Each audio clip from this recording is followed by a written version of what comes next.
Hey, this is George Iceman Gervin, and you're listening to Sweet the League.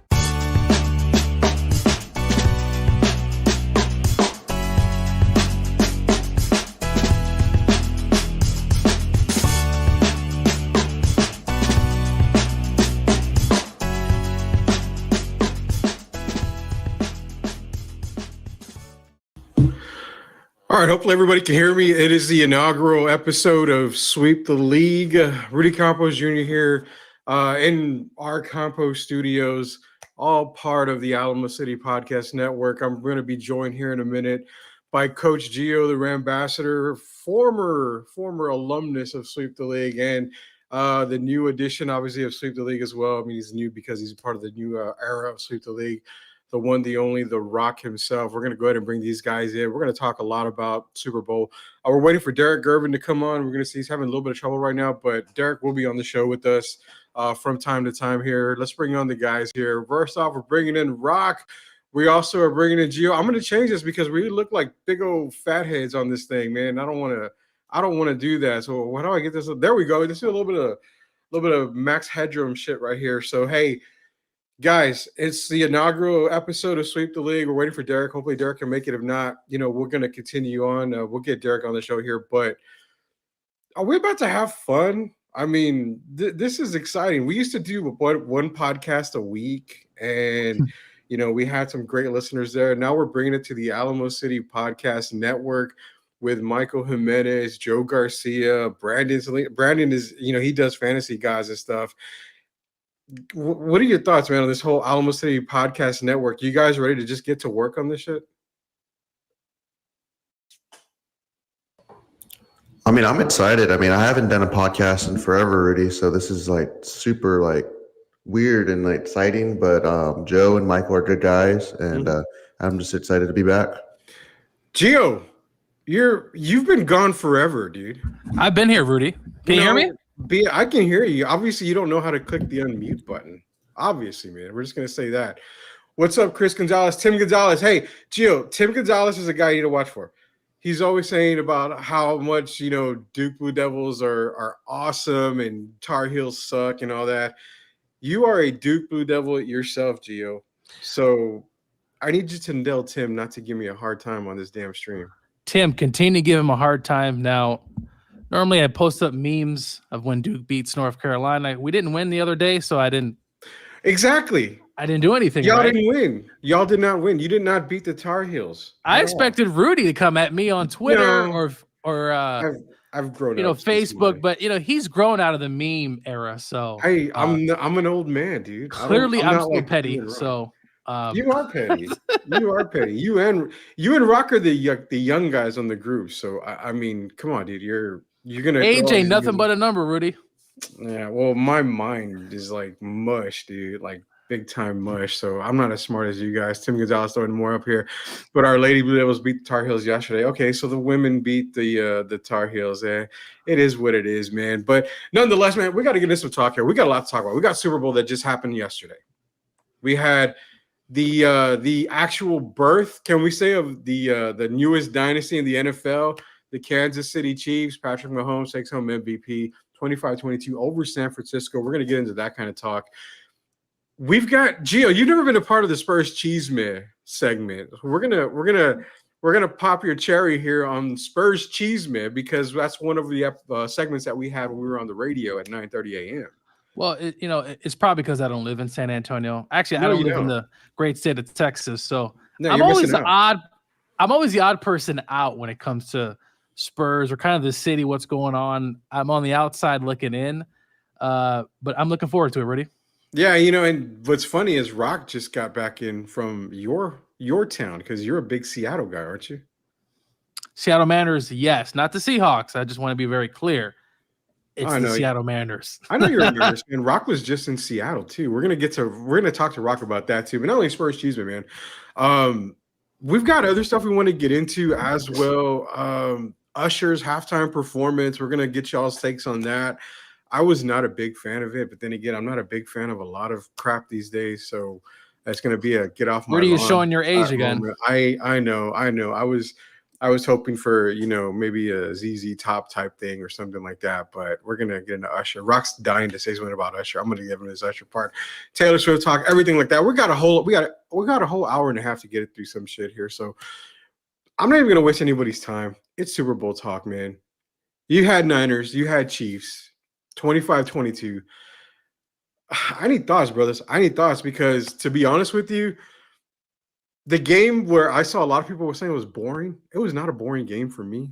I loved it. It was a battle of the defenses. Mahomes was the only pick of the game. Honestly, man, this is a funny question. Was this San Francisco's best chance? And I'm asking this, and I'm going to go to Gio first on this one.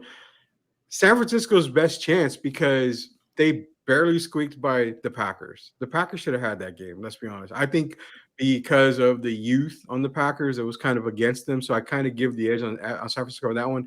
But they were about to lose to the Packers. Then you got the Lions. The Lions shot themselves in the foot. Dan Campbell shot himself in the foot with that right there. So was this the last opportunity? Because I know about last opportunities, Gio. Falcons don't have very many opportunities. We can't ever we can't ever take advantage of any of that stuff. Was this the last opportunity for the Niners to get back to the Super Bowl, knowing that the NFC is kind of stacked, man? It is stacked. This was probably the worst Kansas City team. I mean, we all can agree this is an offense that, quote unquote, throughout the year went through their ups and downs. I mean, they had a game against the Raiders where they got physically beat up, especially on the line of scrimmage. They had led the league in drops this season. Just wasn't your typical Kansas City team. I will say, though, the defense, this is the best Kansas City defense they've had. Steve Spagnuolo was really dialing it up. But for the 49ers, I have to agree, Rudy, you're not always promised to get back. Dan Marino thought he was going to get back, right? Never did. They've gotten back 2 in the last 5 years, and you play this team. You're up 10-3, so many opportunities to really get things going, and they just came up short. I knew in that first half when Kansas City was up 10-3, you're giving him too much time. Now, he's not Tom Brady, right? He's not the GOAT yet, at least. But you give him way too much time. Patrick Mahomes eventually was able to get the job done. And for the 49ers, another season, another missed opportunity. You're not always promised to get back. I'm sure they may get back in the next few years, but to lose to Patrick Mahomes twice in the Super Bowl is very difficult. And it's just another opportunity lost. Kyle Shanahan now is getting labeled as the guy who just can't win the big game. Andy Reid used to be labeled that, finally got through. But this was probably their best team in the era of San Francisco here, and they came up short. And it's kind of funny because you mentioned Kyle Shanahan. I mean, he obviously failed when it came to, the Falcons when they were in the Super Bowl, part of the Dan Quinn era on that era. And, I think Chris Gonzalez is actually asking a pretty decent question here. He's bringing it up. He says, but who in the NFC is looking better than the Niners? I mean, right off the bat, Detroit is looking way better than San Francisco. Detroit, and look, the Rams were supposed to be in a rebuild year. Rudy said the Rams would win about 4 or 5 games. I have the receipts. Yeah, if you want me to post them, I'll post it up. This was a rebuild year for the Rams. They won 10 games. The Eagles, they went through a lot this past season, to say the least. I'm sure they'll be back ready to go. And then there's always going to be new teams in the NFC looking to get in. The Packers showed a lot, especially in the postseason, beating the Cowboys and then also giving the 49ers a run for their money. But there's a lot of teams coming into the fold. Also injuries, right? That plays a big factor of teams. And the very next year, you might be healthy one year, and then the next year, you're just hit by the injury bug. They did lose one of their linebackers towards Achilles. He's going to be out for the year. So already starting off on a bad note for the 49ers. Yeah, they are. And, Rock has a team that he thinks is better than the 49ers, and that would be the Dallas Cowboys. But I don't want to bore these people with Dallas Cowboy talk. I know it's terrible. It is so terrible. Rock, thoughts on Super Bowl? I mean, it was a good game. I loved it. I could have done without the Usher performance, but it was a good game. Rock, give me your thoughts on the Super Bowl because, again, I asked Gio, is this the best chance that this is the last chance we're going to see San Francisco in the Super Bowl here? I don't know. What do you think about Kansas City, man? Because let's be real, Rock, you wrote off Mahomes this year. No Tyreek, the receiving core. We all know the receiving core sucked. We thought, okay, Kansas City is not the dominant team they were. They got the defense, but they're not dominant. You know, Mahomes is having that type of year. Yet, here they are, Super Bowl champs. You can't bet against Mahomes, and you can't bet against Andy Reid. On the Kansas City side, Rock, give me the lowdown on Kansas City side, because not only do they supposedly have good barbecue, I've never had it, but they have the best player in the league. Kansas City, man. Yeah, no, I wrote off Kansas City for a reason. You know, like you mentioned, they lose Tyreek Hill. The receiving corps looks very down compared to previous years. But it's like Gio said, like this was San Francisco's best chance. You know, Kansas City was arguably one of the worst, personnel made up of in years. But I mean, it kind of scary to think that their defense carried them relatively throughout the whole year. And then the Super Bowl, I mean, Mahomes is great. It's so hard to bet against him. But this was San Francisco's best chance, given on paper they had more weapons than the Chiefs. But the Chiefs still got it done because you have Mahomes on your side.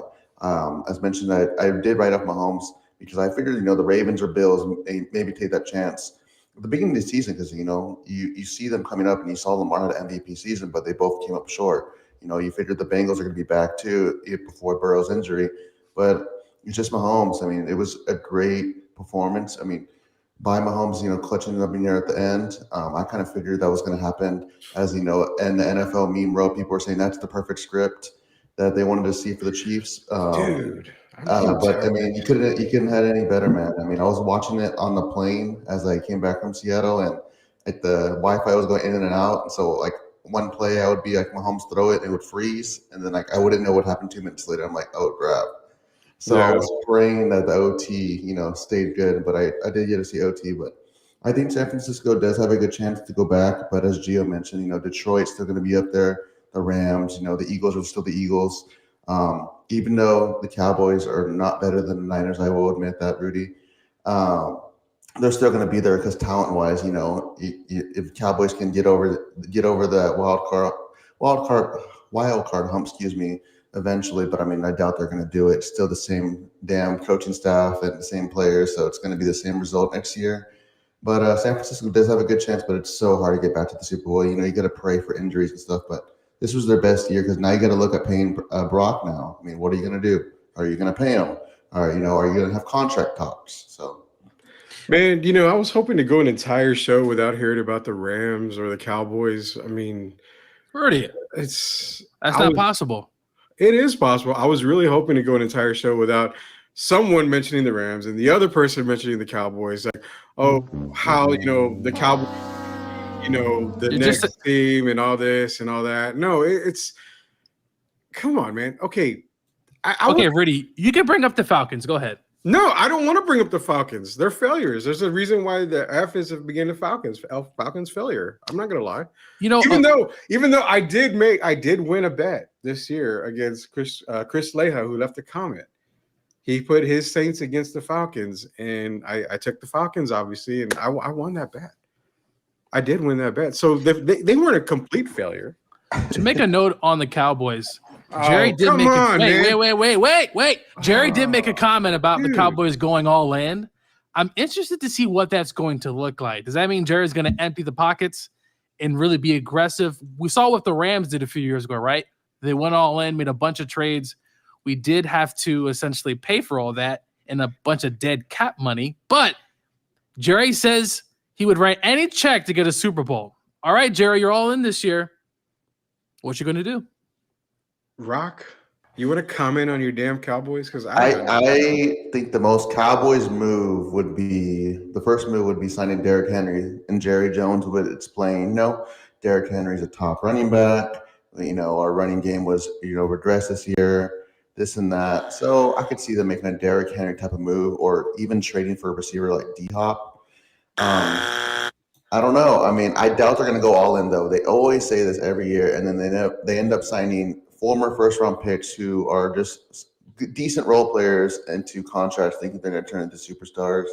But it's going to be weird to see this year. I think they're going to regress, still make the playoffs as a wild card, but you got to figure out the defensive coordinator situation and bring in players. So, yeah, they're still going to suck. Yeah, I guess he said that's a no. So what? No. Hey, what's up, Matthew Lerma? Hey, what's good, man? Thank you everybody for joining us. This is episode 1 of Sweep the League, part of the Alamo City Podcast Network. Hit that subscribe button. What do you kids say? Smash the subscribe button. We got to get up to 1,000 followers. I think there's 700, I think, or 670. I think 670 is the last I checked. Got to get it to 1,000.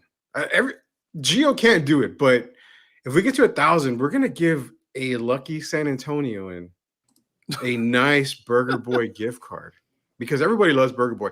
Gio don't know about Burger Boy. Gio's Rudy, about that. You talk about Burger Boy all the time. Can we not get him as a sponsor? I'm trying. I have to eat the food again. I haven't eaten it.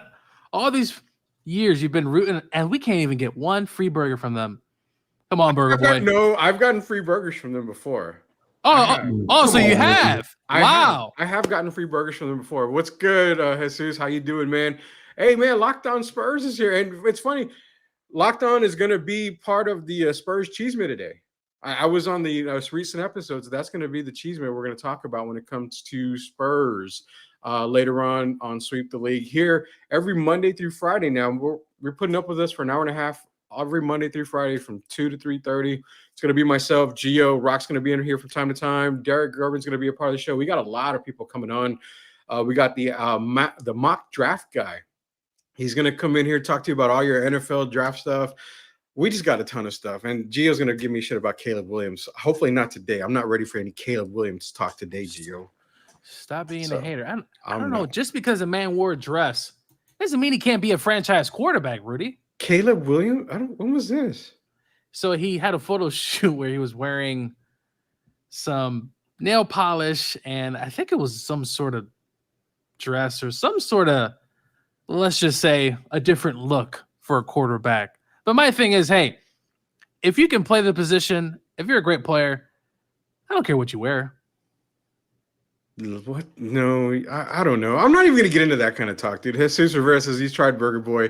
This is not the show to get into talk like that, man. I don't try that. Matthew Lerma. Okay, so Matt's giving us updates here. This is episode 1. This is the most, this is going to be the biggest episode here because there's the first one dropping like anything as, hey, episode 1 is going to be, worth the most. Secret to getting more subscribers is get your current audience to like and share the video. The more likes and shares video, give the YouTube comments, it to others. So yeah, smash the subscribe, share the stream, share it everywhere. Please share it. I know my studio looks like crap right now. Rock is behind Gio decided to go, all blur the background because we know his office and his studio is probably crap back there. And you know what? No problem, Gio. You probably have Ram stuff behind you, Duke Blue Devil stuff, and all that. It's just a white screen. It's okay. You have all that crap. My Peloton is kind of showing up here on the side, so I was like, what's wrong with the Peloton?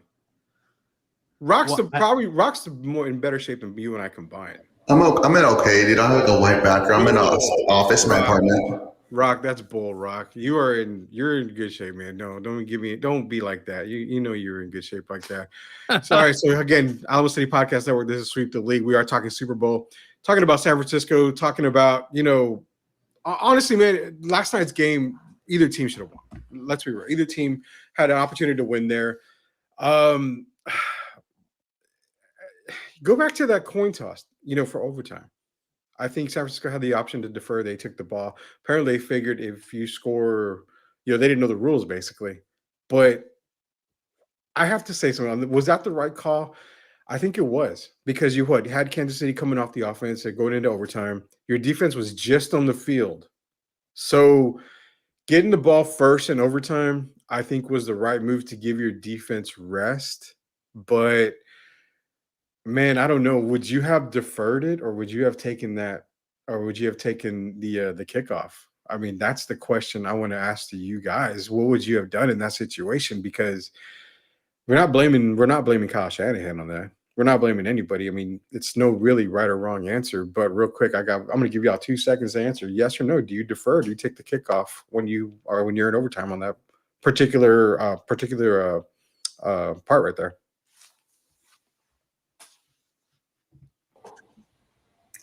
I'll go first real quick. I believe I would have chosen to go first because, you had the Chiefs rolling on offense, and you kind of wanted to stop Patrick Mahomes' not adrenaline, what I'm looking for, I guess, the word I'm looking for is just kind of just bring him down to life necessarily. I mean, he was rolling and he kind of gave your defense a break as you mentioned, but I want to get my offense a chance to score first, so the pressure's not really on me. But I mean, they did their thing, and I think they made the right choice. I don't know if I would have just let the Kansas City have the ball first. You're right on that, man. I mean, I think the key that I'm looking at is, like I said, you had your defense on. I mean, it was on the field for that last drive, and that's something that I'm thinking. Okay, well, you want to give them a break. You got to give them a break. It's only natural to give them a break, and I think that was the right call. I really, really do. We're joined by Coach Gio again. Gio, you're terrible, man. You got to fix your internet. Go get better internet. Can't even hear you. Look, the guy has his mic on. Can't even hear the dude. Can't even hear the guy. You're supposed to be the smartest guy on the stream, and you're not doing anything. Look at him. He's freaking out. He's freaking out because he's terrible. He's terrible. We'll get to him in a minute here. We're gonna get a couple more things. Greenlaw was a huge loss for the Niners. He was stopping the run and stopping Kelsey. Once he went down, Reed was about able to adjust and got Kelsey 9 reps. He's right. Greenlaw was huge, and that was a very freak accident, man. Very freak accident, just running on the field, and it's like, okay, tore the Achilles, and he's done for the game. Was it a big loss? Hell yeah, it was a big loss. It was a massive loss, huge loss for San Francisco right there. We have the Drew Show. People on KC and people on the CBS crew did not know the overtime rules. True. I think it was the Niners. Niners didn't know the overtime rules. I think it was KC. Homer on CBS thought that the clock could have run out before the winning touchdown. He brought it post up. Game wasn't corrected by Andy Reid. Yeah, I mean, it seemed like last night there was a lot of confusion in that overtime part. Too much confusion, and it kind of made it weird. But nonetheless, man, great game. The past couple of years we've seen some really good Super Bowls, really good Super Bowls, and again, don't bet against Mahomes. I mean, you couldn't bet against Brady. Now you really cannot bet against Mahomes at all.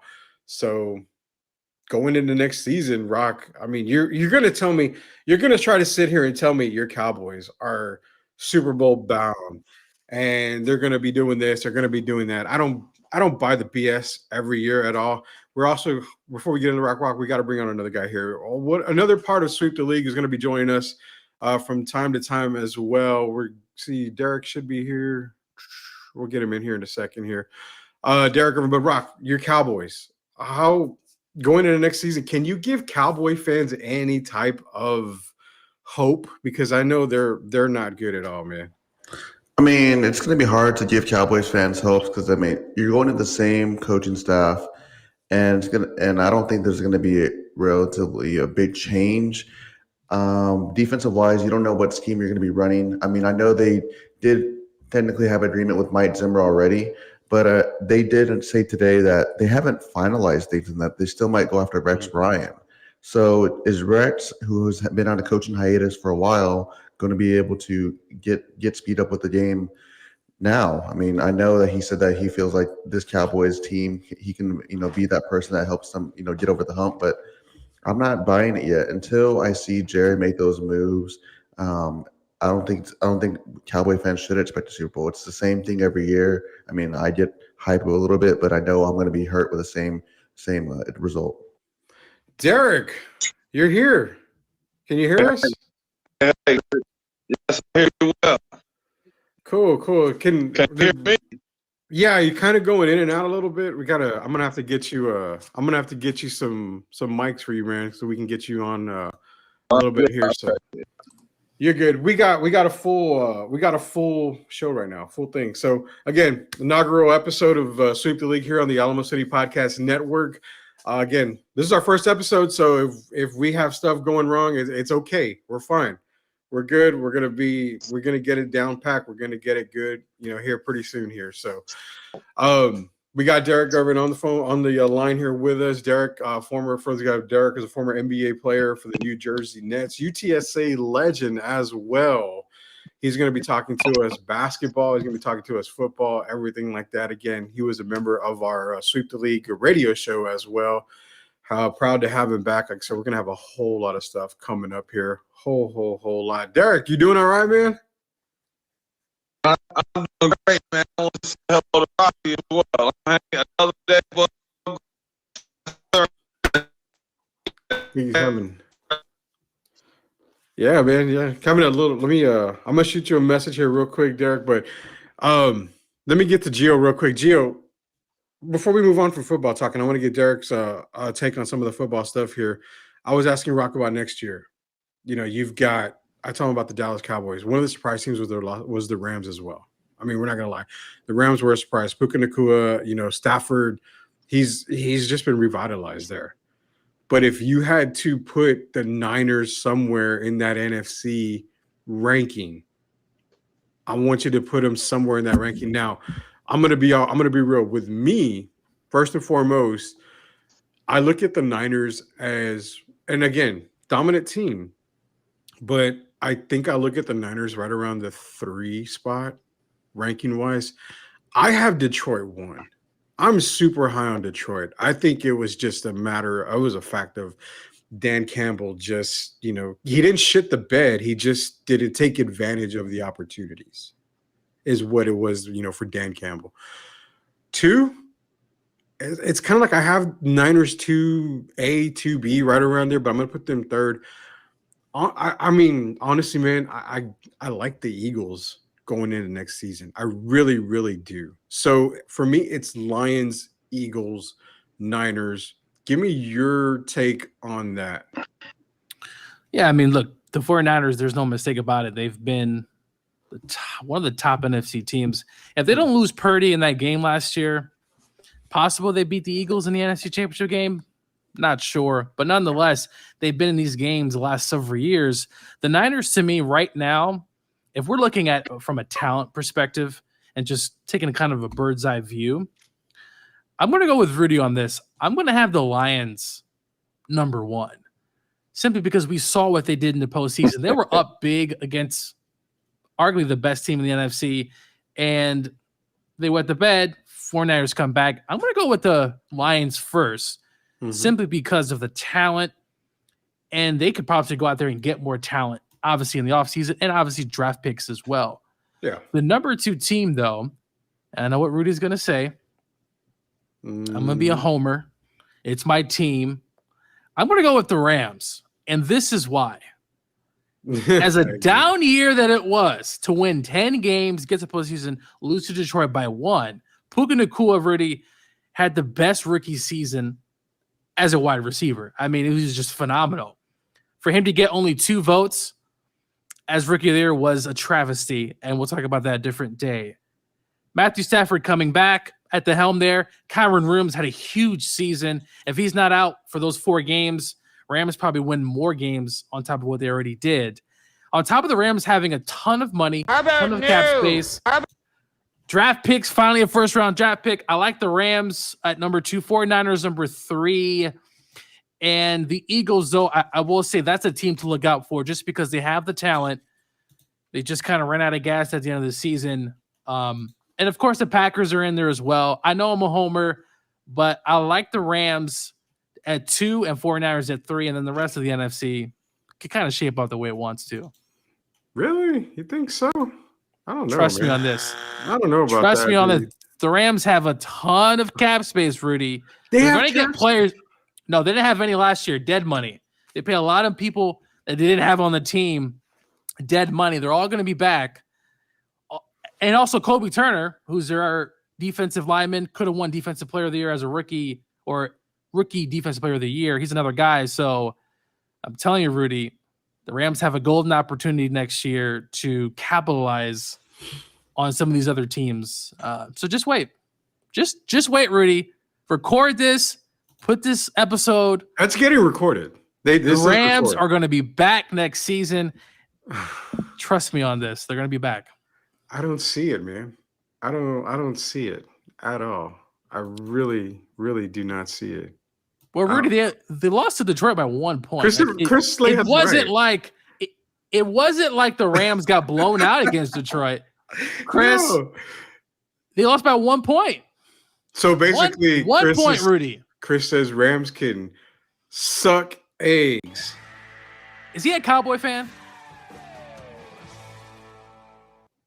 He's Man. He's a Saints. Okay. Really? You're gonna give a shit about Saints? Anyway. Oh wow, man. Okay, so do I hear a bet coming on with you and Chris now? I mean, the Rams beat the Saints anyway this season. The Rams are a better team. Oh, here we go, man. I'm sorry, Rudy. The Rams. Do me a favor, everybody smash that subscribe button before Gio pisses all of you off and nobody wants to listen again. The truth shall set you free. That's all I'm gonna say. The truth will set you free. Oh, come on, dude. No, you're terrible.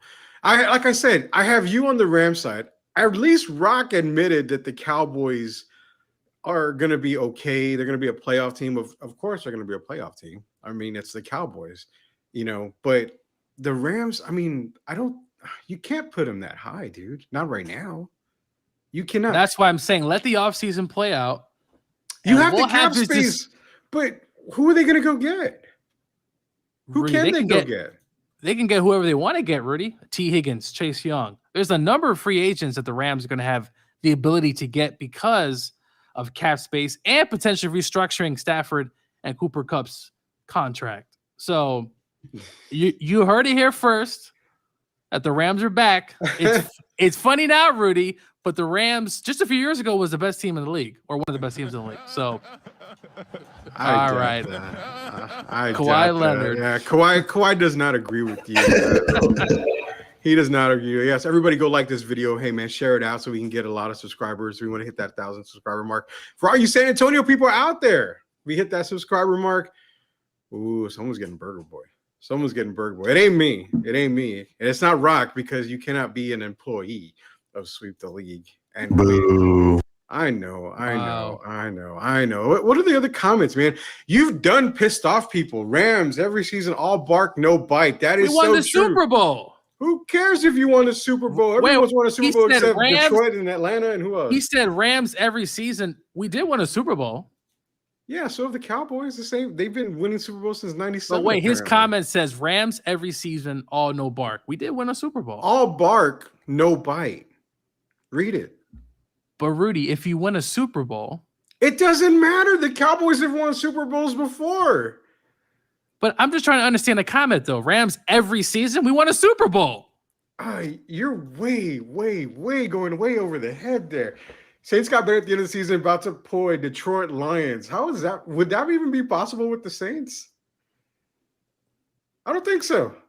Your head coach is just a defensive coordinator. That's all that is. Look at that. Look at who the hell's in chat now. Former Tank employee. The alumni, Chris Galler. I miss Chris. I know he's still better than you at bowling. Yeah, that he is. Someone say Kawhi. We sure did say Kawhi. Kawhi is a part. Let's see if we can get Derek back in here, man. We got to get Derek. I miss Kawhi a little bit. Derek, you good now, man? It looks good I hope so, man. It looks really good. Now it's perfect. Well, I'm apologizing to all you guys and to the listeners, man. Yeah, First day. I'm not very technology savvy, but I'll learn as we go. No, man, everything's good now. The picture looks good. Everything looks fantastic. So, yeah, we're good now. This is going to be the entire Sweep the League cast right here. We got more people coming in. Not today, but this is pretty much who we're going to see Monday through Friday from 2 to 3:30. Smash that subscribe button. Derek, before we move on to some NBA and some Usher talk, I want to get your thoughts on the Super Bowl here, man. Gio is saying how the San Francisco 49ers are better than the LA and the Rams, that the Rams are terrible. Rock's over here saying that he wishes the Cowboys had Patrick Mahomes so his team could be good. They're both looking at me like I'm crazy. I'm not telling lies. I'm a Falcons fan. I don't lie about anything at all. I have nothing to lie about. What's your take on the Super Bowl, Derek? Give me a quick rundown of how you felt about Super Bowl Niners, Chiefs. First, I want to say hello, Gio. How you doing, my man? It's great to be on here with you. I'm doing good, man. Happy to have you on. Okay, it's good. Thank you. Hey, I thought it was a great game. It kind of got off slow to a slow start, and I know a lot of people probably were disappointed because we become so accustomed to the high-scoring games. But when you look at a 10-3 game at halftime, I was happy because I'm one of those guys that still think defense is very important. And to see them, both teams play well in the first half, I thought the 49ers were really getting after Patrick Mahomes. But as usual, he never panics. And I think he's a guy that just wants to stay in the game and keep the team in the game. And then the last quarter, he displays his magic. And he did it again last night. The 49ers kind of reminded me of me being a Detroit Lion fan, kind of reminded me of 2 weeks ago. We were dominating the 49ers on both sides of the ball, I thought. And, of course, we were up 24-7. And then the second half, it's just like all of a sudden we couldn't execute. But I know that had a lot to do with the 49ers adjustments. And I felt last night it was the same. If you look at it, the 49ers were really in control of the game. They had Patrick running all over the field, and they were playing well, and then an injury here and an injury there, and I just felt that the tide changed, and overall it ended up being a great game, one of the best I've seen. 25-22, you go into OT, and I thought it ended up being a fantastic game. I agree, man. It was one of the better games, and actually the last couple have been really good. I've been really enjoying the last couple of Super Bowls. So, yeah, that Super Bowl talk, man. I think what it comes down to, what we all have learned right now, is you just don't bet against Patrick Mahomes. You just can't do it.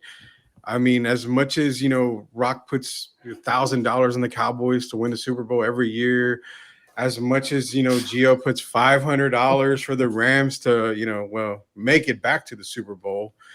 It's just, it's the Niners. It's the Chiefs and Niners, man. They were the two better teams this year. I think, like I said, the Niners got lucky. They kind of, backed their way into the Super Bowl because there's no way they should have beaten the Lions, champion in the NFC title game.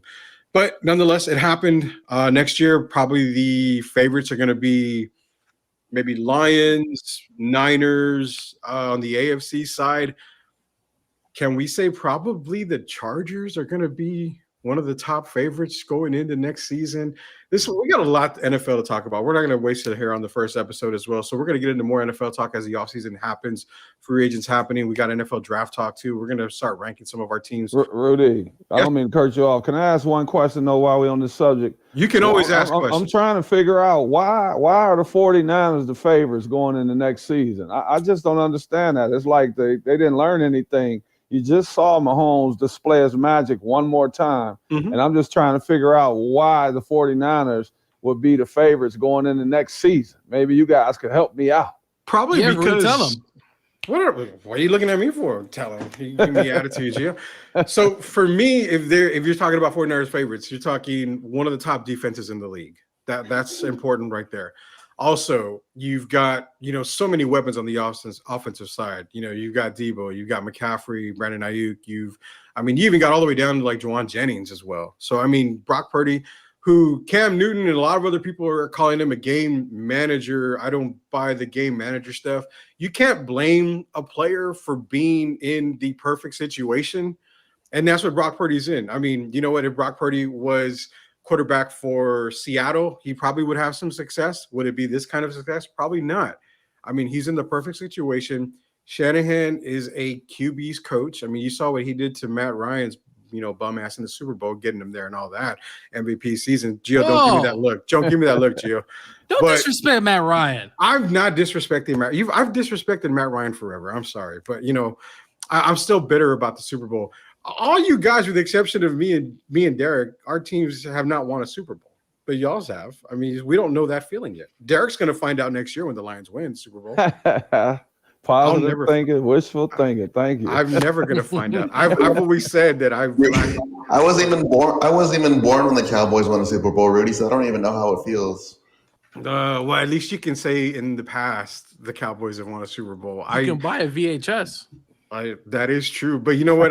Nonetheless, I'm destined to die without a Super Bowl title in Atlanta. It's just going to happen. I already know it. I'm going to tell my daughter Joanne to be sure to put a Super Bowl ring when the Falcons win on my grave. That way I can enjoy it at least one time.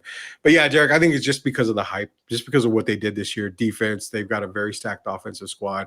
And that's kind of reason why they're probably one of the favorites going into next season. This is Sweep the League, episode number 1, all a part of the Alamo City Podcast Network. Smash. I'm using the word. Smash the subscribe button on YouTube. You can go on YouTube, follow Alamo City Podcast Network, hit the subscribe button. You can find us every single day, Monday through Friday, 2 to 3:30. We're going to talk football, basketball, baseball, boxing. Hell, we're going to talk wrestling. We're going to talk entertainment. We got to talk about Usher. I don't know about you guys, but I was not a fan because I'm going to tell you why I'm not a fan of that. And there's nothing bad about Usher. I'm just going to get into it here. We're going to talk about everything. Rudy Campos Jr., Coach Gio, you got The Rock, you got Derek Gervin. Get us some comments here. We got Swiss in here saying Lions were amazing all season. Mistakes were made against the 49ers, which leads to mistakes against the Chiefs. And here we are. Chiefs are champion again. That is so very true. Matt Lerman here. They were one bounce of the ball and a punt away from winning the Super Bowl. That punt, yeah, there was a whole lot. And I want to get into some sweeper keep here later. We're going to talk about Brock Purdy, another segment that we do here. But first, we've got tons of Spurs guys in here. And, you know, you've got the Michael Jimenez, and as you can see Derek there with his Spurs gear on. Michael Jimenez has his show in the mornings with Joe Garcia. They talk a lot about Spurs. A lot of people talk about Spurs. We're going to get into some Spurs talk here. I've got a couple of topics here. First, let's get over to the Chisme section here. So, like, I hear about the Spurs this y Spurs that, y como que esto y esta, pero I never hear about the real Spurs Chisme. Dime, por favor. Thank you, Spurs Chisme girl. That was one of our radio girls that actually did a recording for us here for Sweep the League. Spurs Chisme. All right, here's the Chisme. We got two things we're going to get into Chisme-wise here. And it's from Dateline Locked On Spurs today. It was released today. Locked On Spurs with our good friend Jeff Garcia and myself, this ugly guy, made an appearance. And we talked about a topic here. Are the Spurs on the clock this offseason? Me personally, my answer was no. I think 2025 is the year we see the Spurs go into free agency, go into the summer, go into the draft. Why? The draft is really loaded in 2025. I've been screaming my nutsack off on saying that the draft is loaded next year. Not this year, next year. Plus, if I'm not mistaken, Jason Tatum is bound for free agency. I think Giannis can become a free agent. You've got a lot of good free agents in 2025. Not saying they're going to be free agents, but you have the potential to see that. This year, you've got the whole Trae Young, DeJounte Murray talk, all that other stuff. So is this offseason super duper important for the Spurs, or can they afford to wait a la OKC, a la Orlando? We're gonna go to Derek on this one first here because I want to hear his take. And Derek, you're around the game a lot, the NBA game a lot, and I know you talk to a lot of guys as well. So real quick, Matt Lerman says, what does on the clock mean? So basically on the clock means when this offseason hits, they've got to make a move. They've got to make a splash. They've got to go get a Trae Young. You know what? They've got to go get this superstar. They've got to move their assets because they have a whole lot of draft capital. They've got to move it. You know what? Hey, we can get something for Keldon. They've got to move Keldon. That's what it means by on the clock going into this offseason. Derek Gervin, take it away. Well, this is kind of a hard answer for me because I think as a team, looking at their future, I think the future is bright. They got a lot of young guys on the team. Even these guys, Branham and Champagne and all those guys are really nice players. But as far as Greg Popovich, he's not aging backwards. And to me, that's the big issue. I know he signed a new deal this past offseason. Mm-hmm. And so what does it look like moving forward as far as Pop? I'm sure that he wants to go out as a winner. So for him to do that, I think they have to make a couple moves right now. You and I had discussed it during the year. Mm-hmm. And I thought that they needed to bring in a point guard. I have a lot of respect for Trey Jones. I think he's a very good player, but I think he's a very good backup. And so I think if you can go out and get a DeJounte Murray or Trae Young, I think it helps significantly. But I also think that they need one more wing player. And that might mean getting rid of Keldon Johnson and maybe looking at a DeMar DeRozan. I would have even thrown Zach LaVine in there, but as you know, I'm a big Devin Vassell fan. Mm-hmm. So if I think that they need to make a move or two this offseason, because I don't think they're that far from contending. And then when you look at the way Victor came on, man, like gangbusters, I think he's ready to win now. So, yes, I think it's very important that they make moves this offseason. Yeah, and, a lot of people are mentioning this here as well. The clock, the window for Wemby. I mean, to me, I get the whole thing. They're saying they're wasted, the Wemby window, but we've only got 3/4 of the year of Wemby so far. I mean, what I try to tell a lot of people is the fact that Wemby just got here. I mean, he literally just got here. So you're guaranteed to have him 4 years. And then when he's ready for that first contract after his rookie contract, you're going to get him another 4 years. So, I mean, you're looking at 8 years of Wemby here. He's not going to want to leave right away. He understands that it's a rebuilding process. He understands that this team isn't going to be a play-in team this very first year. You know, we go back to Timmy and we go back to Dave. Dave came into a great situation. Terry Cummings, he had players around him with Sean Elliott as well. Tim came in with David Robinson. He came in with those guys. So the culture was already there. The players were already in place. And I know, Derek, I've talked to you a whole lot of times. I mentioned it on Locked On Spurs with Jeff a ton of times. My hopes for the team this year was literally bottom tier stuff. I've made so many mentions that I had them winning 22 games on the year. And that was it. People said I was a moron. People said I'm dumb because why? They have Wembanyama. That at least adds 10 wins, to another 10 wins. So we're looking at 32 wins, 33 wins. I'm like, I don't see it because it's not Wemby's fault. It's not his thing. It's everybody around him. I didn't see a lot of these guys, taking that extra step. Keldon Johnson, has he hit his ceiling? Devin Vassell, how close is he to this ceiling? You saw the whole thing with Jeremy Sohan. I'm not putting blame on anybody, but it's just a mesh. Now you've got Wemby. You see what you've got.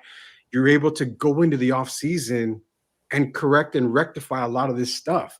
This is the type of player that we need to have right next to Wembanyama. So, yes, I do see the Wemby window mentioned a lot. I totally understand that. Let me get to Matthew here. They definitely need to address the holes in the roster. But do they have to get a superstar? No, not really. We already have one. Great point. Wemby is that superstar. Wemby is that guy that you build around. So, Gio, on the Chisme part, this opportunity coming into the offseason, do they need to make a splash? Do they not necessarily get a superstar or get anything, but you've got to get the pieces to start building around Wemby, because even for me, I don't trust 2024 yet, the offseason. I'm looking for 2025. But now that you've got the concrete poured, which is Wembanyama, in this offseason, you start building the house. Next offseason is when you put up, the drywall, you put up the roof, you put up everything else. You get the appliances ready for that, for people to move in. This offseason, Gio, what do you got for this offseason going in? Are they on the clock? They're definitely on the clock. I mean, you have Wemby there, right? He's a generational talent. You want to continue to surround him. And when I look at this roster, Bill Parcells once said about just a Jag, right? Just another guy. That's what I like about this roster. Just a bunch of guys. You got to continue to influx talent into this roster. And I'm sure they'll do that. But to Pop's point, look, he's not getting any younger, right? So understanding, of course, you want to win. Do they take the plunge? I don't think they will, to Rudy's point. I think they're just going to continue to build and continue to instill that, hey, this is a Spurs organization. We're going to continue to build through the draft, potentially some free agents. But I don't think it's a must 2024. But from looking at this roster, though, they need to continue to build it.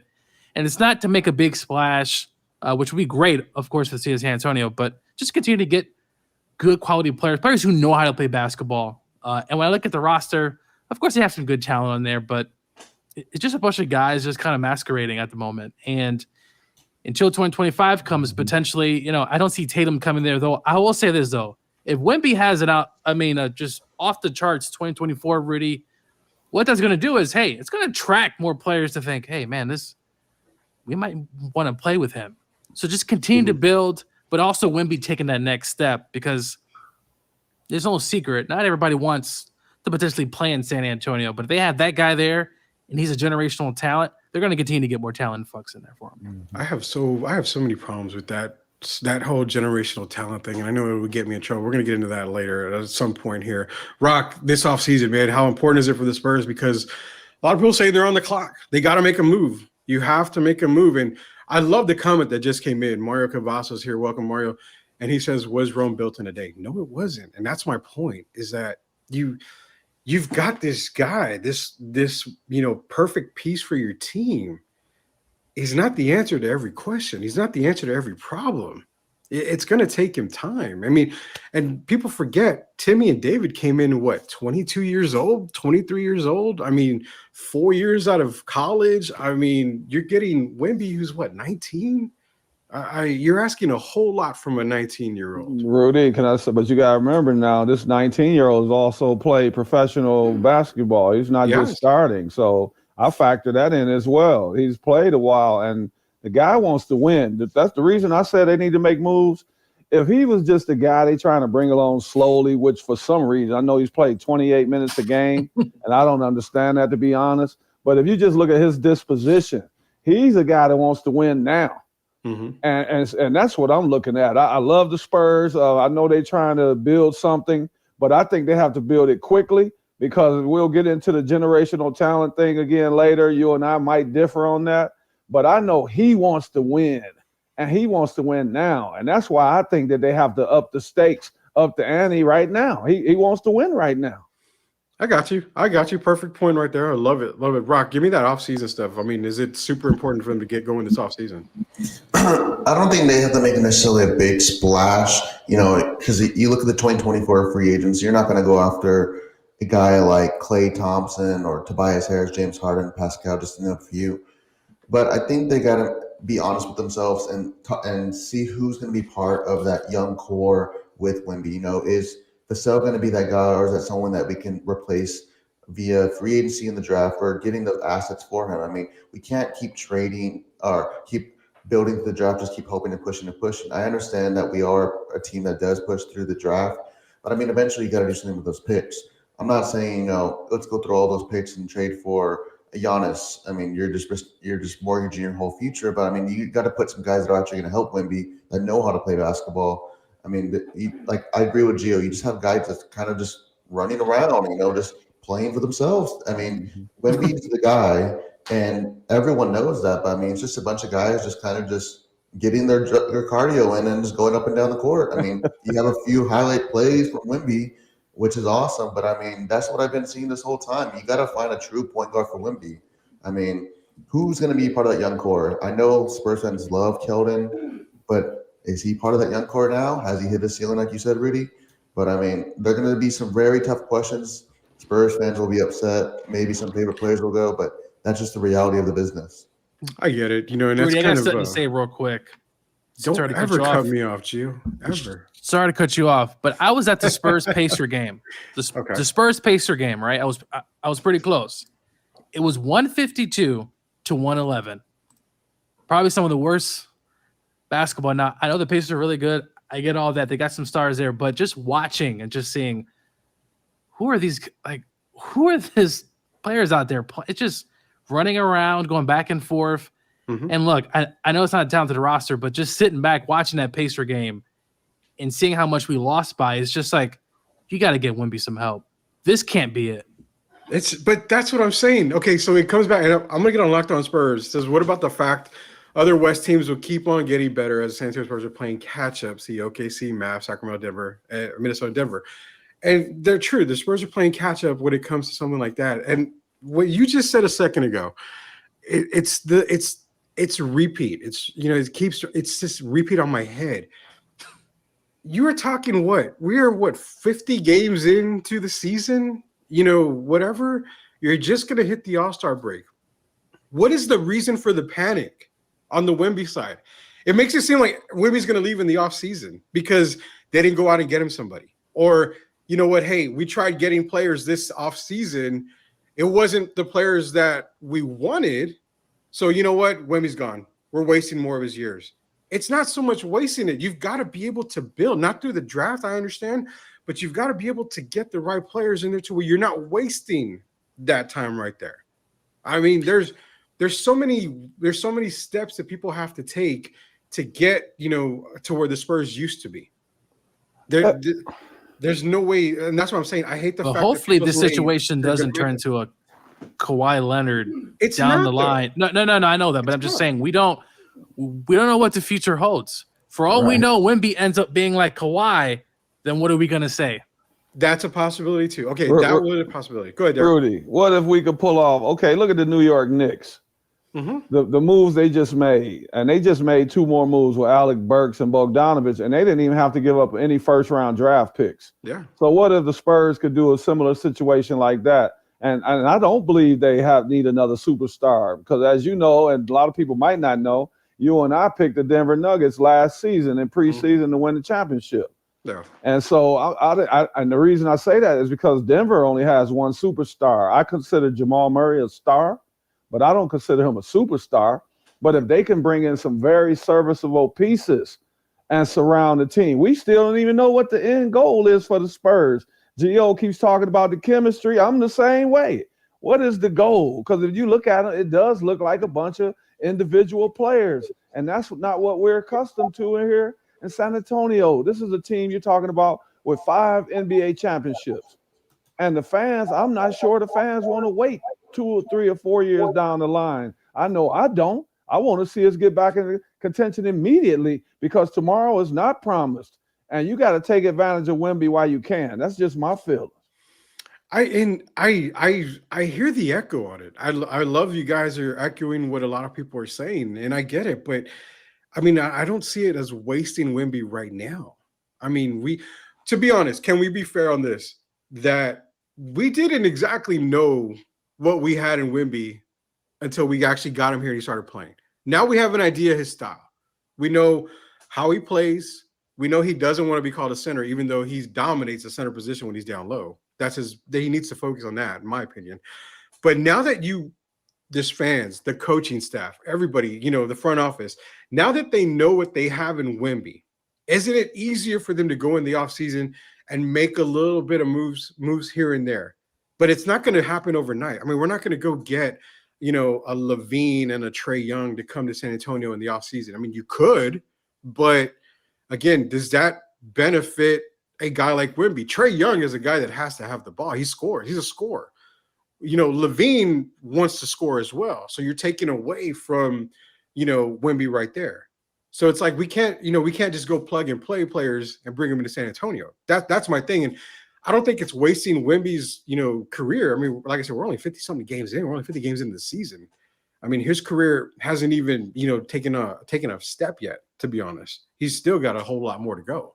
Rudy, I don't want to take over the show, but I don't want you to forget that Trae also averages over 10 assists a game. He does. Yeah, he's a type player. I know he's a high volume shooter, but that depends on the roster. Sometimes people don't look at the roster you're surrounded by. He doesn't have a choice but to be a volume shooter on the Atlanta Hawks. It's just like Bradley Beal. You know what Bradley Beal is going to be with the Washington Wizards, but when he goes to the Phoenix Suns, he has to make the adjustments. And he was willing to make the adjustments because they weren't winning in Washington. And I think Trae is a very intelligent player. Trae just gets a bad rap. I think he would be willing to make the adjustments if he were to go to the Spurs. He would know automatically that he's not the first option. And I just think he brings a lot to the team. We would see a lot of highlight films, a lot of alley-oop dunks for Wemby. And I think that opens it up for everyone else. So they just need to surround themselves with shooters. They let Doug McDermott go. But we got some guys out there. They even got guys like a Duncan Robinson. There's so many guys, so many options that we could become a much better team, a contending team. I won't say a championship team, but we could become a playoff team by next season, just with a few tweaks here and there. I mean, that's the reason why I love having you guys on the show, because you can make points to where other people, there's a lot of people are negative. Like, no, Trae, no, Trae. If you can, and this is for anybody out there listening to Sweep the League, if you can convince myself or any of us, we're not the type to just, badmouth anybody at all. I see your point with the Trae, on the assist part, 10 assists a game. And you know what? Coming to San Antonio, it could be a whole different episode for Trae here. It could be perfect for him. Him and Wemby could be, the next, Magic Kareem type stuff. I mean, you don't know until you actually get him here. But at what cost do you give, Atlanta for a Trae Young? I mean, you're gonna have to give up some first, I'm sure. You want to protect 2025 as much as you can, though, when it comes to that draft. I mean, Derek, the possibilities of you being a lottery team next year and possibly getting a Cooper Flag to go right alongside Wembanyama, and then still have the ability to go get maybe a Trae Young in 2025. That's where I see. That's kind of why with me, this is, I guess, so we're not beating a dead horse. That's the reason why I look for 2025, because I want to see how that draft plays out for the Spurs. And then once you have that draft, you have free agency opening in a week or two after that. Then you start talking about trades. You start doing this. You start doing that. I think that's where I like 2025, because I think there's so much potential in that draft. Can I ask Gio? I'm sorry. Yeah, no. Go ahead. Gio, because I can already tell we kind of think alike. Don't you think if you bring in a Trae Young, you bringing in basically another marquee name, right? And sometimes you have to bring in the marquee names for other guys to become interested. They say Trae is not well liked out there, but I'm sure there are some guys that would love to play with Trae. And I just think it brings more notoriety to San Antonio. And I think sometimes that's how you have to bring people in. If you look at Milwaukee, they had Drew Holiday. They had already won a championship. But what did they go out and do? They brought in another name. They sacrificed defense to bring in a Dame Lillard. And bringing in a Dame Lillard would make another guy want to come there next year. This guy might want to come there next year. And I just think they will have the same effect. If you were to bring in a Trae, I'm not saying it has to be Trae, even if DeJounte Murray were to come back. But sometimes you have to bring in that other marquee name. I didn't say marquee player, superstar, but Trae has a very good name in the league. He's done a lot in the league. If you look at it, he's been the overall statistic-wise the last, 5 years? Yeah. He's even had better stats overall than Luka. So I'm saying sometimes you just got to change the direction. And I think bringing the guy in like him would change the direction and make some other players think about making that move to San Antonio. And to Derek's point, look, sometimes you need change, right? Like doing the same thing over and over as the Spurs have done the last few years. Now, granted, it's been a different time, the players, the draft, all that stuff. But I do think bringing in a name talent start to attract more players, not necessarily changing the culture, right? But just changing the direction of what the franchise typically does to then bring in potentially a Trae Young, another bigger name coming into the roster. And then, look, maybe I want to go play with Wemby, right? And Trae Young and this and that. Start to build up some of that, just build up for the city, right? Get the fans going. Just give them that hope. And I do understand Rudy's point, though, to not go all in, obviously, in 2024. That's what Jerry Jones is saying over there in Dallas. But to just bring attention, to bring some of that. And Trae Young, if he's on a Spurs roster, trust me on this, Butts will be in the seats, and there's going to be a highlight reel, and he's going to understand that, hey, I got this talent here. Well, if I make him 10 times better, that's going to make me better. And then other players in the league is going to see that and think, I want to go play in San Antonio. Yeah, true. Rock, been kind of MIA here. I wanted to ask you too on the possibilities of, because I mean, the Trae Young possibilities are there. Let's be real. There's been talk, Trae's even made mention about Wemby and all. So the Trae Young possibility is there for the San Antonio Spurs going into the offseason. Picking a player, I mean, would you rather see a Trae Young or a DeJounte Murray back in San Antonio? I mean, or who do you think in 2024 could be targeted? I would go after a Trae Young. I mean, I love DeJounte. I loved his game when he was here. But, going off with with Derek and Gio said, Trae Young as in that high pick and roll with Wemby, that would be one of the most unstoppable, duos in the NBA. What are you going to do? Are you going to sag off Trae and let him shoot, or are you going to follow him and then Wemby's going to be wide open just to roll to the paint? I mean, no, but if they go with that, you got to get those shooters around him because, I mean, looking at shooting-wise in the Spurs, I mean, who do you have that you're going to trust to be able to shoot it through right now? I mean, Dev Vassell's hit or miss. I mean, we might as well throw you and Rudy to go shoot or call Derek back up in the NBA to go shoot the three for the Spurs. But, I mean, you need guys around you that can shoot. I mean, you had Doug McDermott, one of your best three-point shooters. Now he's moved. So where do you go from here? I mean, you have Wemby pulling up at the beginning of the season. You had Zach Collins breaking threes. So what do you do? I mean, you need to put shooters, guys that are about Wemby because everyone's just so focused on Wemby. I know Wemby can one-on-one. He's going to win that matchup mostly every time. But, I mean, what are you going to do when he's double-teamed? You pass it out, and he knows, oh, crap.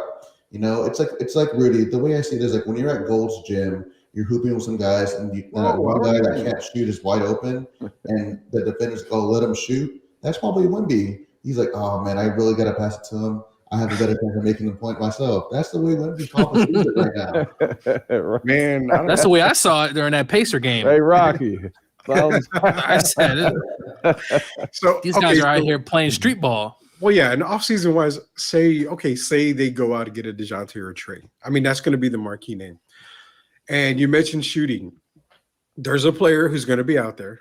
He's going to be available. And you know what? He's going to be cheap. And he's a shooter. And that's Klay Thompson. He needs a change of scenery, obviously. He's out of Golden State. Now, grabbing a guy like Klay, who in past years, San Antonio has, we're talking guys like Steve Smith, you're talking Michael Finley, Glenn Robinson. They've brought in guys that just needed a little change of venue, and they've worked out for them. And that they've helped them, in success. Speedy Claxton, he came to San Antonio. He was rejuvenated for a year, left and got a nice contract somewhere else. I mean, the Spurs know when to bring in certain guys.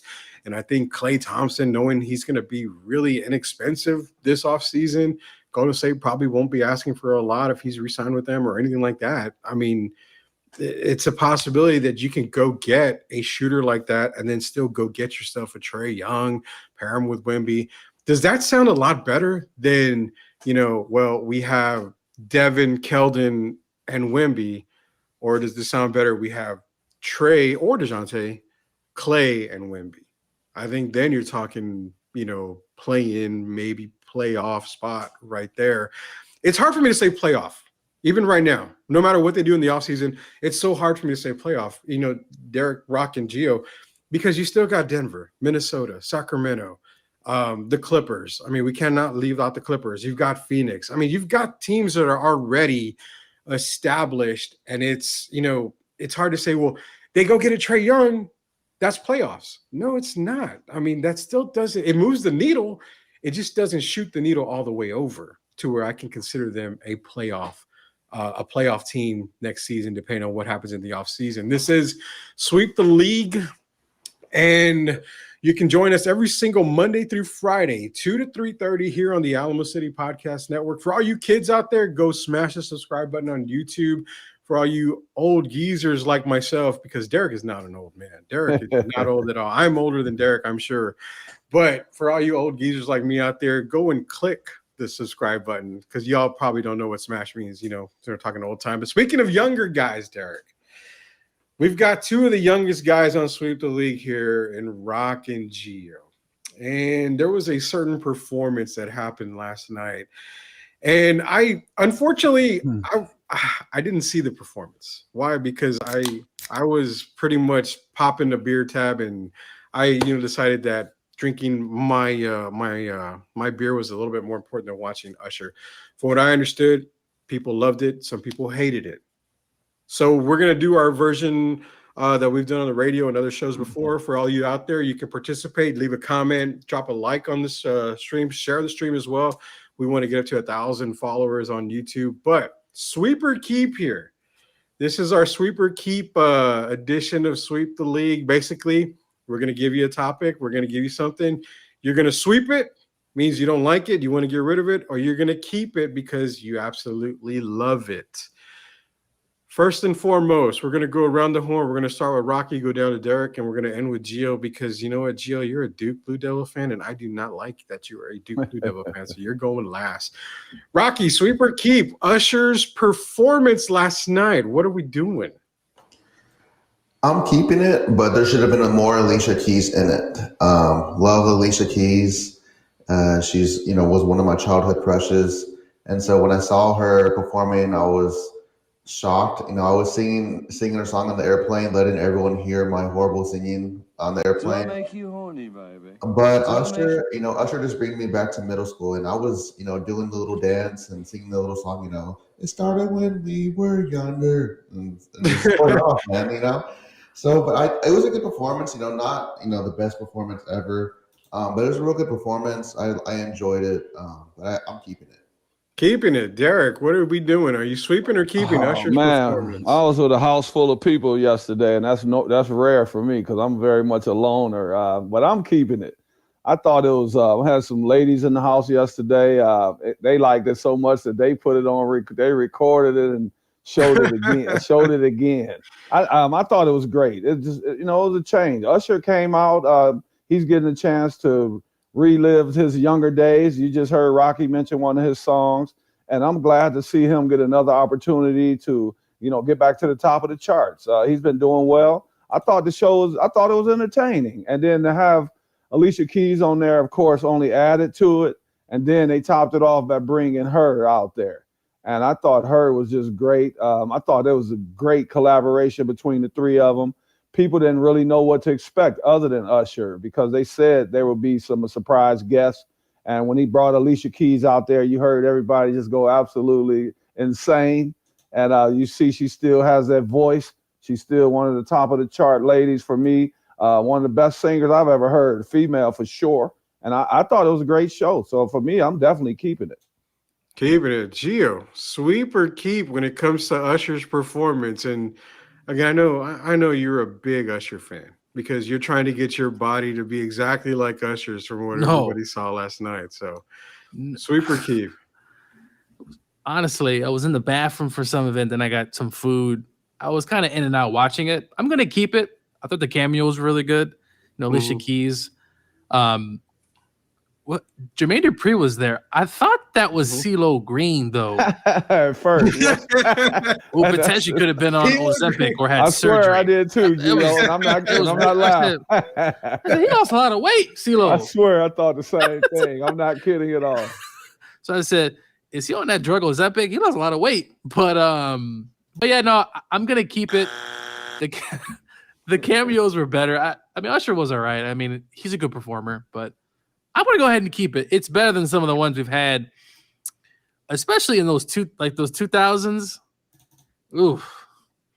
2000. There's been some terrible performances. Yeah.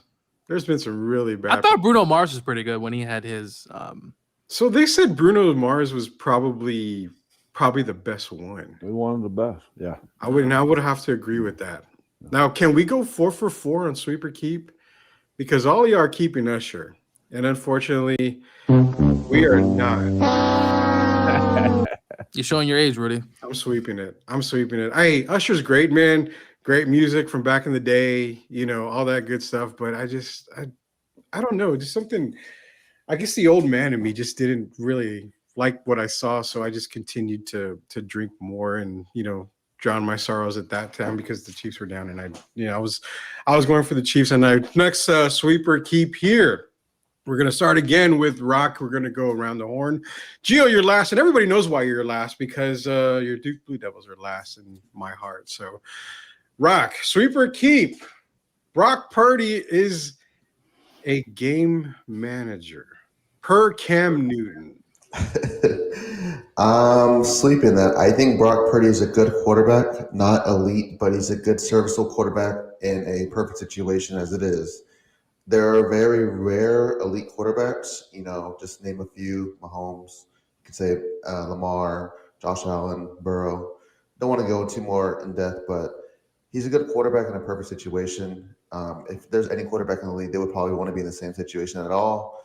He's a good quarterback, game manager. I mean, in a sense, you can say mostly all quarterbacks in the NFL are game managers. I mean, they have a scheme that they're supposed to follow. You only have those few guys that can go off script and make those plays themselves. As if you saw Mahomes last night, he looked like he was defeated, ball get sacked, but he makes those plays.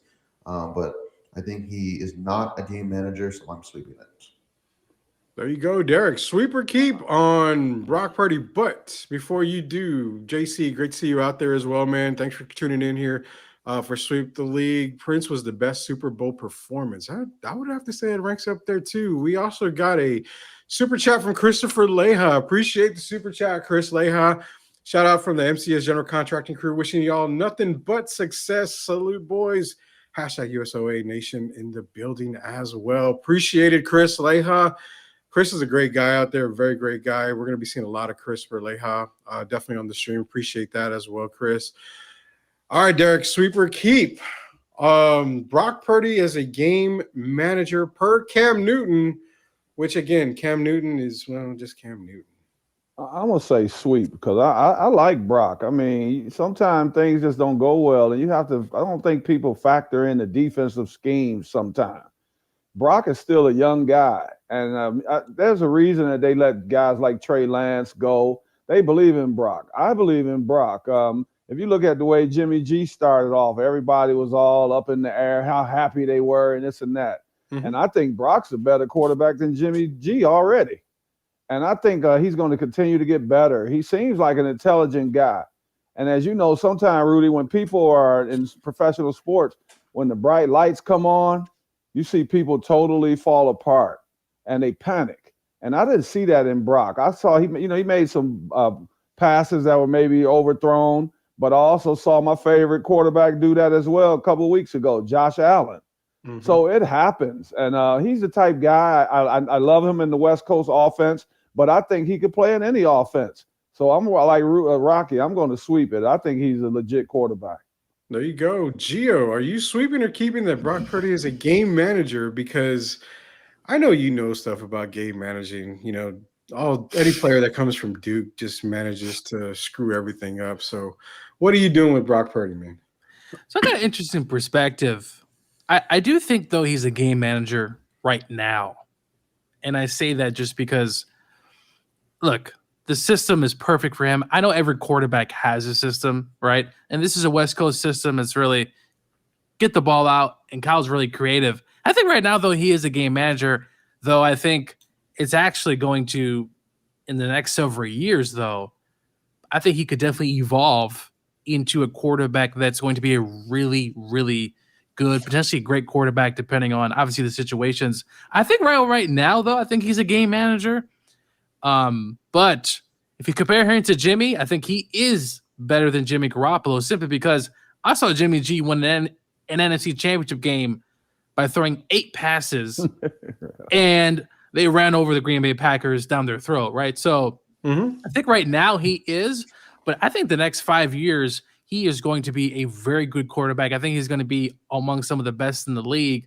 I do think, right now, you saw in that game, there were some opportunities to really push the ball down the field. But look, they had to run the ball too, though. You have Christian McCaffrey, right? You got to get him involved. And they did that as well. But to Derek's point, hey, the defense just made plays. Steve Spagnuolo did an outstanding job on defense, timing up blitzes. I thought Chris Jones had a phenomenal game. That defensive front for the Chiefs was really, really good. So I think Brock's a game manager right now. But I'm telling you, in the next several years, he continues to get better and better.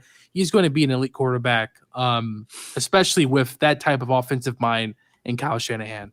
So you failed on the whole thing, Gio. No, I know I did. Are you sweeping or keeping? You gave me a whole freaking book. I'm keeping. I'm keeping.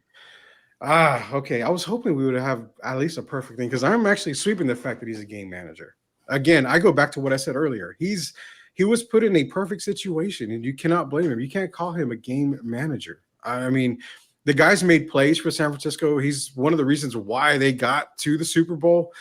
He played stellar throughout the year. There's a reason why he was actually mentioned with Christian McCaffrey. Put your damn hand down. There's a reason why he was actually mentioned in the same breath as Christian McCaffrey's MVP talk. If you're in MVP conversations, you're not a game manager. You're a game changer. You're making the plays to help your team win. Yes, you are. You need to go to the restroom, Gio? Is that you need a restroom pass? What are you putting your hand up for? If Joe Burrow is a starting quarterback, does he win that game last night? No. You don't. I still take. I know he's beating Mahomes, but I still take the Chiefs. I mean, that's just my thing. I still take the Chiefs. Why don't we ask Rock and Derek? If Joe Burrow's quarterback of the Niners, do the Niners win last night? I think so. I mean, you have Joe Burrow, who's one of the, elite for me, and he's beating Mahomes, and he would arguably have a better supporting cast than what he does for the Bengals right now. I mean, I know he has Jamar Chase and Mixon, but you have Debo, Brandon Ayuk, Kittle, and CMC. I think one of the main reasons why the Niners lost is because they got out of their own way and didn't run the ball. Purdy didn't lose them that game. And then again, it's like the defense, you can only do so much against Mahomes. Eventually, Mahomes is going to just do what Mahomes does to any defense that he goes against. But I mean, I think he put Burrow in that. I mean, or even Josh Allen, Justin Herbert. They win that game, or it's much closer than what we just saw last night. Wow, I think with the healthy Joe Burrow, we know he wasn't healthy much this season with the ankle injury this past season. But with a healthy Burrow, surrounded with Debo and Kittles and all those guys, yeah, I have to give them a slight advantage over the Chiefs. I just think Joe has already shown us he's a marquee player, and you surround him with basically an all-star lineup. I'd have to say yes, that they would. They might be a close one, of course, but I would probably lean towards Joe Burrow and the 49ers. And that's why I had Purdy as a game manager, but I think he can get to that elite status in the next several years. Yeah, that's, I get, I see you're talking Burrow and Brock Purdy. Now, if you're comparing quarterback to quarterback, obviously Burrow's the better quarterback, but it's the situation. So go back to game management. Now, if you're using game manager in general, can he take care of the ball better than Burrow? Yeah, I think Burrow's more of a gunslinger. So he's probably going to make one or two mistakes, and that could cost the Niners if Burrow was on the Niners. Where Brock Purdy does manage the ball better, he does manage the game better. So that's kind of a toss up right there, because how does Cam Newton how does he dictate what game manager it is? I mean, do you protect the ball? Do you take care of the ball? Then you're a game manager. Does that make you a game manager?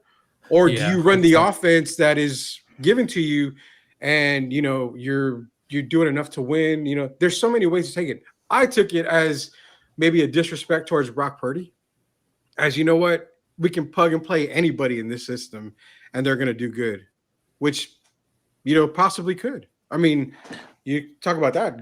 If you put Gardner Minshew in the Niners, are they in the same position? No. I mean, it's. Can I interrupt just for a second? This is for all you guys. I want you to think about this part, because we talk about sports, right? But we also talk about the mental part. If you put Joe Burrow on the 49ers, that right there changes Patrick Mahomes' mentality a little bit, because he has to be more on point the entire game. And it's kind of like if you put another guy out there, a superstar on the field, it makes sometimes when you got superstar against superstar, you see some weaknesses in the other guy. And I think with Patrick Mahomes, he was at an all-time mentally high level. He just knew, with Brock Purdy being over there and there still being questions about Brock, that if he just kept the game close, he basically managed the game, if you look at it, until the fourth quarter. We didn't see a Travis Kelce explosion until I know he had the little mix-up with the coach, with Andy Reid. But just having Burrow on the other side of the ball, on the other side of the field, makes Mahomes, puts a little more pressure on Mahomes. And I think sometimes people don't think about the mental part. Brock Purdy's going to be a good one, just like Gio said, but Brock is still on his way up. Burrow is already there. And then you put him with Debo Samuels and those guys and McCaffrey, man, that's a team that I would definitely pick over to beat the Chiefs for sure. So there you go. And that's the reason why I love this show, and we love having this show, because like I said, you guys can do it. What's up?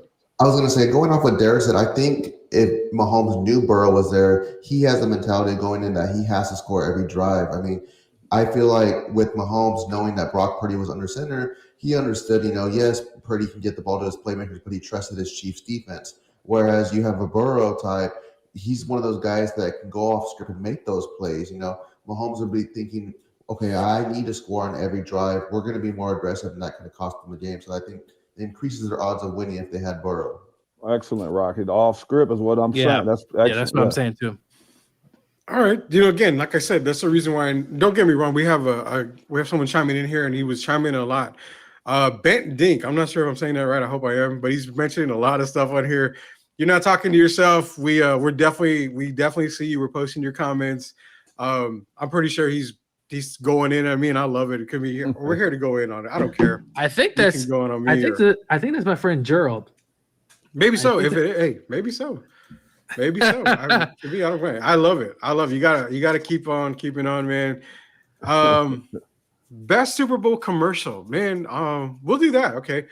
I was gonna do one more sweeper keep real quick on the sweeper keep here. We don't have to give any explanation because we're running out of time here. I just need a sweeper keep. The Atlanta Falcons are gonna win the Super Bowl next year. Rocky. I'm sweeping that till the day I die. All right, I'm not gonna invite you back on, Derek. Yeah, man, I'm sweeping all the way. We don't have to waste time. Yeah. I'm maybe gonna ask you. Nobody cares about what your opinion is. Nobody cares about your opinion. No way, no how. No, sorry. That wasn't even the sweeper keep. I want to actually get into the best commercials. So I only saw a couple of the commercials, but I heard the Dunkin' Donuts one was a really good one. Was it with Brady and Matt Damon? Was Saquon Barkley in that commercial? I don't know. I just know it was Matt Damon, Ben Affleck, and Tom Brady. Oh yeah, and J-Lo. Yeah. So I heard that was a good one. For me personally, I was waiting for the Deadpool 3 commercial to come out. When it did, I finally went to see the trailer. But which one did you guys like? We're gonna start with Rocky again. We'll go around the horn. Rocky, Derek, Gio. Which Super Bowl commercial was your favorite? I think the one with Beyonce that was in it, where she dropped about her song. I enjoyed that one, and then I enjoyed it just was real heartfelt. The Google AI one for the Google Pixel. I mean, that's just the one. But that's relatively it. I mean, because my Wi-Fi was going in and out on the plane. Yeah, so that's right. You were flying back. It was hard to see the commercials, so I didn't get to see all those commercials. But I usually watch the day after to kind of just recap. Cool, Derek. For me, I like the one with Ben Affleck and Matt Damon because they're best friends. And to see them make a commercial, good. There's been a lot of talk in the media about how J-Lo is unhappy that Matt and his buddy, they're spending time together, him and Ben. So to see them make a commercial and come out and see Matt Damon again, man, out in the public, we don't see him as often as we used to. I think he was a supreme actor. And for me, that was definitely a good commercial. It made me feel good to see them put all the so-called talk aside and to come out and make a commercial together. I thought it was fantastic. Awesome. Gio, which one was your favorite commercial? I like the State Farm with Arnold. He kept saying neighbor. Neighbor. And neighbor. I thought that was really funny. And also a low-key one, the Christopher Watkins, everyone kept copying how he talks. I thought that was just really funny. I don't even know if I could do a Christopher Walken impression. Can you? No, I can't. You? I thought that was a really funny one. I know Jay Moore, who I love Jay Moore a lot. I mean, he does a lot of great impressions. That'd be cool. I'm trying to reach out to Jay, see if we get Jay to do a Christopher Walken impression. You got Christopher layout here. Before we go, what's the bet? We got to go, man, about Saints and Rams. What are you going to bet Chris Leia for the Saints and Rams? You got to make something. Have a better year? I don't know. Do you want to go head? Do they play head to head this coming year? I don't think so. I know we're supposed to play an NFC South team. I don't know if it's the Falcons. You've already lost. Let's just get out of the way. You're gonna. It could be Tampa or it could be the Falcons. I mean, we just played the Saints. I don't know if that's gonna work out. I don't know. We'll have to continue to talk about it. I don't even know if we'll figure it out. Okay, so we'll figure it out. We're gonna be back tomorrow, same time, 2 to 3:30. It's gonna be Monday through Friday. This is Sweep the League. It was episode 1, part of the Alamo City Podcast Network. It's almost 3:30, guys. We will see you tomorrow, same time, same place. As they say, same time, same place. Knuckleheads. We will be here tomorrow. See you guys later. And Rudy, remember, I'll be back Wednesday. Derek will be back on Wednesday. Guys. I'll be back Wednesday, but I will be here. And I've enjoyed this day. First day, man. I love it. Gio, it's a pleasure, man. It's nice meeting you. And Rocky, I'm you guys. Glad we're doing it again, my man.